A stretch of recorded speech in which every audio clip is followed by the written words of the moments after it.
ಹೇಳ್ರಿ ನಿಮ್ದೇನು. ಕಾರ್ಯಕ್ರಮಕ್ಕೆ ನಮ್ಮ ದೇಶೀಯ ಕ್ರೀಡೆಗಳನ್ನ ಪ್ರಚುರ ಮಾಡಬೇಕು, ಅವನ್ನ ಪ್ರಸಿದ್ಧ ಮಾಡಬೇಕು. ಯಾಕಂದ್ರೆ ಅತ್ಯಂತ ಹೆಚ್ಚು ಜನರಿಗೆ ಸಮೀಪ ಇರುವಂತ ಯಾವ್ದಾದ್ರು ವಿಷಯ ಇತ್ತು ಅಂತಂದ್ರೆ ನಮ್ಮ ದೇಶೀಯ ಕ್ರೀಡೆಗಳು, ನಮ್ಮ ದೇಶೀಯ ಊಟ ಪದ್ಧತಿ, ದೇಶೀಯ ಆಹಾರ ಪದ್ಧತಿ, ದೇಶೀಯ ಸಂಸ್ಕೃತಿ, ನಮ್ಮ ಜಾತ್ರೆ ಮಹೋತ್ಸವ ಇವೆಲ್ಲ ನಮ್ಮ ಜನರಿಗೆ ಬಹಳ ಪ್ರಿಯ ಇರುವಂತ ವಿಷಯಗಳು. ಆದ್ರೆ ಹಿಂದಿನ ಈ ಕಾಂಗ್ರೆಸ್ ಸರ್ಕಾರದಲ್ಲಿ ಈ ಯಾವ ಕ್ರೀಡೆಗಳಿಗೆ ಯಾವುದೇ ರೀತಿಯ ಉತ್ಸಾಹ ಉತ್ತೇಜನ ಇದ್ದಿದ್ದಿಲ್ಲ, ನಮ್ಮ ಸಂಸ್ಕೃತಿಗೆ ಉತ್ಸಾಹ ಉತ್ತೇಜನ ಇದ್ದಿದ್ದಿಲ್ಲ. ಆದ್ರೆ ನರೇಂದ್ರ ಮೋದಿ ಅವರು ಇವತ್ತು ಪ್ರಧಾನಮಂತ್ರಿಗಳಾದ ನಂತರ ಇಡೀ ದೇಶದಲ್ಲಿ ನಮ್ಮತನ ಅನ್ನೋದ್ರ ಬಗ್ಗೆ ಒಂದು ಹೆಚ್ಚಿನ ಒತ್ತನ್ನು ಕೊಡಲಾಗಿದೆ. ಹಂಗಾಗಿ ನಮ್ಮ ಸಂಸ್ಕೃತಿ, ನಮ್ಮ ಭಾಷೆ, ನಮ್ಮ ಊಟ, ನಮ್ಮ ಉಡುಗೆ, ನಮ್ಮ ಆಟ ಇವಕ್ಕೆಲ್ಲಕ್ಕೂ ಹೆಚ್ಚಿನ ಒತ್ತು ಸಿಗ್ತಾ ಇದೆ, ಹೆಚ್ಚಿನ ಪ್ರೋತ್ಸಾಹ ಸಿಗ್ತಾ ಇದೆ.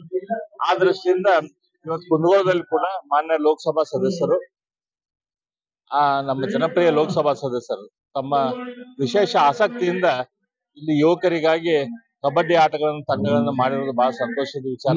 ಸುಮಾರು 120 ತಂಡಗಳು ಇಲ್ಲಿ ಭಾಗವಹಿಸ್ತಾ ಇದ್ದವು. ಬಹಳ ಉತ್ತಮ ರೀತಿಯಿಂದ ಇಲ್ಲೆಲ್ಲ ವ್ಯವಸ್ಥೆ ಮಾಡಿದ್ದಾಗೈತಿ.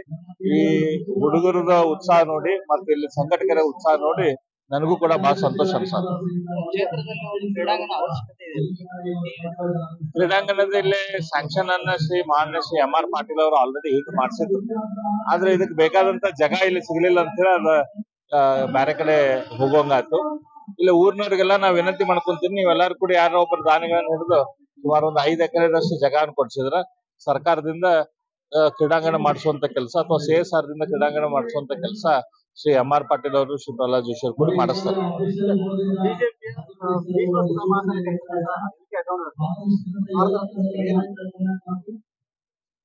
ಬಿಜೆಪಿಯ ವರಿಷ್ಠ ಭೀಷ್ಮ ಪಿತಾಮಹ LK ಅದ್ವಾನಿ ಅವರಿಗೆ ಇವತ್ತು ಭಾರತ ರತ್ನ ಸಿಕ್ಕಿರೋದು ಇಡೀ ಭಾರತೀಯರಿಗೆ ಸಂತಸವನ್ನು ತೆಗೆದುಕೊಂಡು ಬಂದಿದೆ. ಯಾಕಂದ್ರ ಅವ್ರು ಮಾಡಿದಂತ ಸೇವೆಗೆ ಇದು ಕೊಟ್ಟಂತ ದೊಡ್ಡ ಗುರುತು.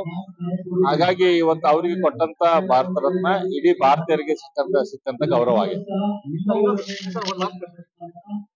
ಕೇಂದ್ರದ ಯೋಜನೆ ಭಾರತ್ ರೈಸ್ ಅನ್ನೋದು ಒಂದು ಯೋಜನೆ ಈ ಕ್ಷೇತ್ರದಲ್ಲಿ ಯಾವಾಗ ಬಹಳ ಬೇಗನೆ ಇಲ್ಲೂ ಕೂಡ ಭಾರತ ರೈಸ್ ಅವೈಲಬಿಲಿಟಿ ಶುರು ಆಗ್ತದೆ. ಬಹಳ ಬೇಗನೆ ಶುರು ಆಗ್ತದೆ. ಉಪನಾಯಕ ಸ್ಥಾನ ಸಿಗ್ಬೇಕಾಯ್ತು. ಸಿಗ್ತಾವ ಎಲ್ಲಾದ್ರು ಟೈಮ್, ಸೂಕ್ತ ಟೈಮ್ ಬಂದಾಗ ಎಲ್ಲ ಸಿಗ್ತಾವ.